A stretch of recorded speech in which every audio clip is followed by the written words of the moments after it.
Prince Ashitaka, Yes. show everyone your right arm.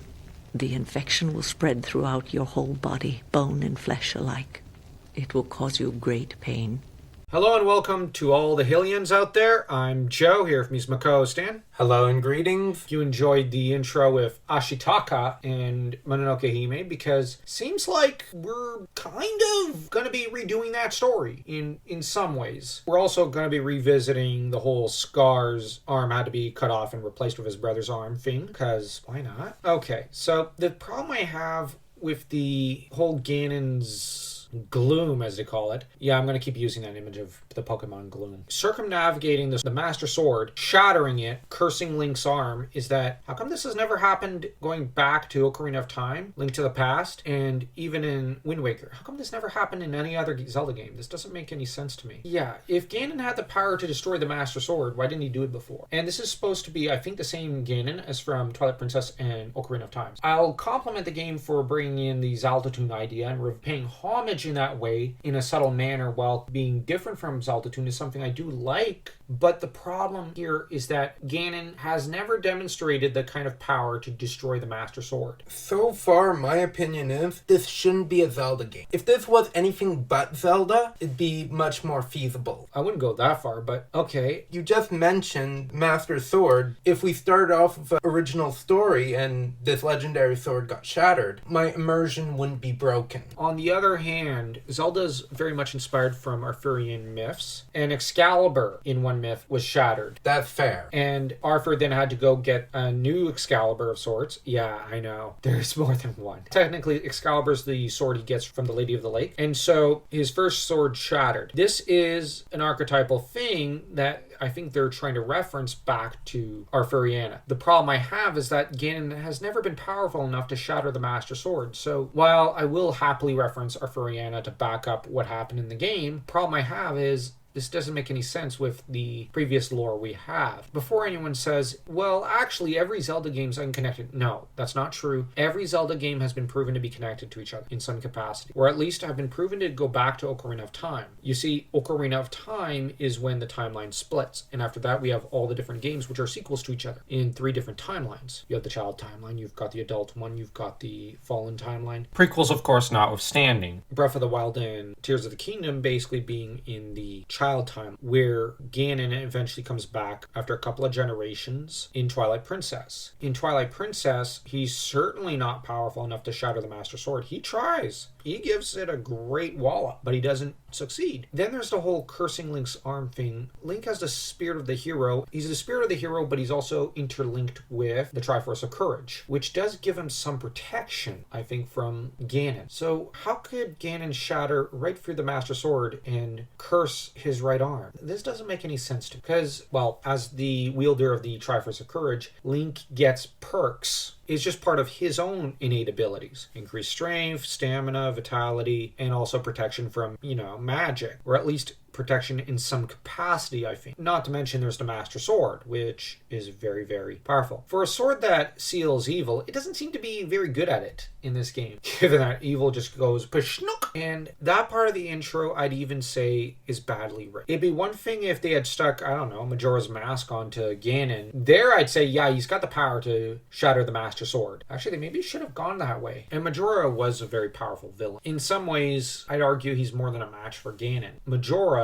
gaining control over Ganon would certainly be one way to go, and then have him shatter the Master Sword. That would be pretty cool. And then you have to reforge the sword and destroy Majora Ganon. Moving on from that, you have Link, who spends 5 minutes trying to catch Zelda in midair, which, yeah, he fails. Honestly, that was the most predictable part of the prologue, and they don't really try to hide that that's what they're going for throughout the entire thing, so it's fine. That part I don't have a problem with. They're obviously not going to kill off Zelda there. When Link awakens, he's spoken to by Rauru, who did the Scar type operation to surgically remove cursed arm and put on a new arm. Okay, and Link just seems obsessed with clenching and unclenching his new fist, which he's getting reacquainted with righty, which I guess this latter half half of this prologue I've got a problem with, just because they really steal, if I'm going to be honest, from Mononoke Hime. And while I really love Studio Ghibli's Mononoke Hime, and I actually genuinely always kind of wanted a sequel, nowadays I'm content with what we got. Here, having Link basically reenact Ashitaka's role, the whole thing with the cursed arm, which I suspect they're probably still going to have this new arm be cursed, because I just have an inkling that's where they're going. I've not yet reached further into the game, so bear with me here. I'm still watching it. Yes, I did say watching it because we're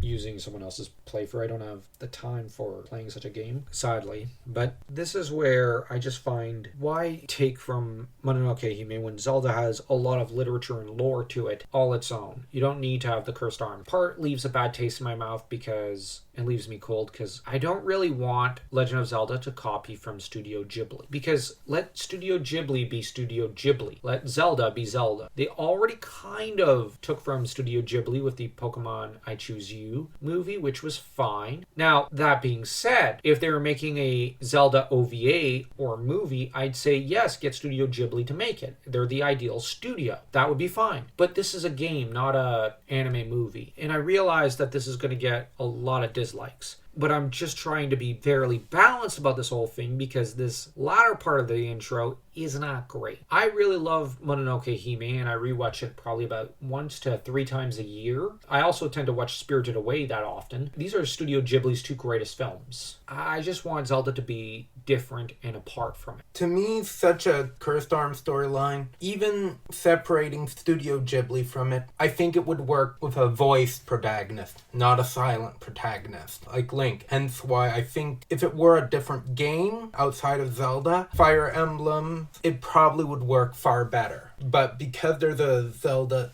skin, pardon the saying, both of them are holding each other back so far, in my opinion. The tutorial, from what I can see, basically holds your hand throughout it in a way that's not like most Zelda games. In A Link to the Past and Ocarina of Time, you were basically forced to kind of learn as you go. And this is actually something I really liked in those games in hindsight, because you kind of get a tutorial, but you have to learn it instinctively. So that by the time you're finished with it, and you're pretty much facing the one giant spider in the Great Deku Tree, or you're halfway through the Hyrule Castle in A Link to the Past, you figured out the general commands and how to play the game all on your own. It was a lot more difficult than this, but there was just something nice about how you had to learn as you go. You had to pull yourself up by your bootstraps. Whereas here, having the game hold your hands and tell you how to pick up the sword, how to swing it, how to open a box. I don't know, it feels kind of infantilizing to have them hold your hand through it when you can figure it out on your own. The tutorial I'm not a big fan of, but let's be honest, it looks great. The visuals look great. I like the coloration of when, the box opens and whatnot. The preference for the color green in relation to Link, that's an old staple. That's very old Zelda staple. One thing I actually liked was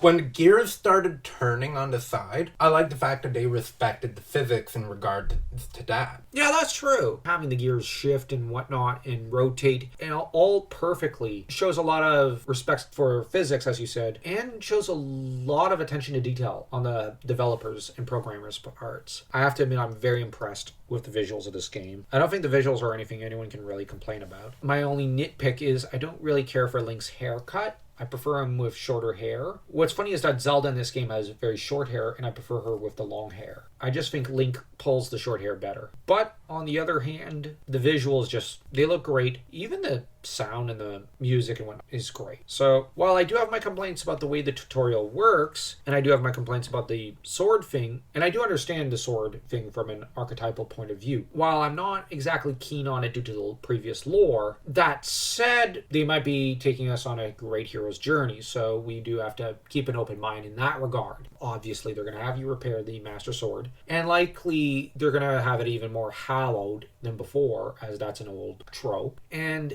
Ganon's going to be shocked when he sees that the Master Sword has been fixed. And of course, you're going to have to journey your way to Hyrule Castle, or at least Ganon's castle and fight him there like you did in Twilight Princess and in Ocarina of Time, because fighting Ganon in a castle seems to be a pretty old trope. It's not gotten old yet. Sometimes an old trope like that is good, and I hope they do it well. The design of Ganon actually looks great. That's kind of how I imagined Zaldatoon would look if I had to draw him. So I really, really like the design team and artistic choices with Ganon. And I actually hope he looks like that when you go to fight him as an endgame boss.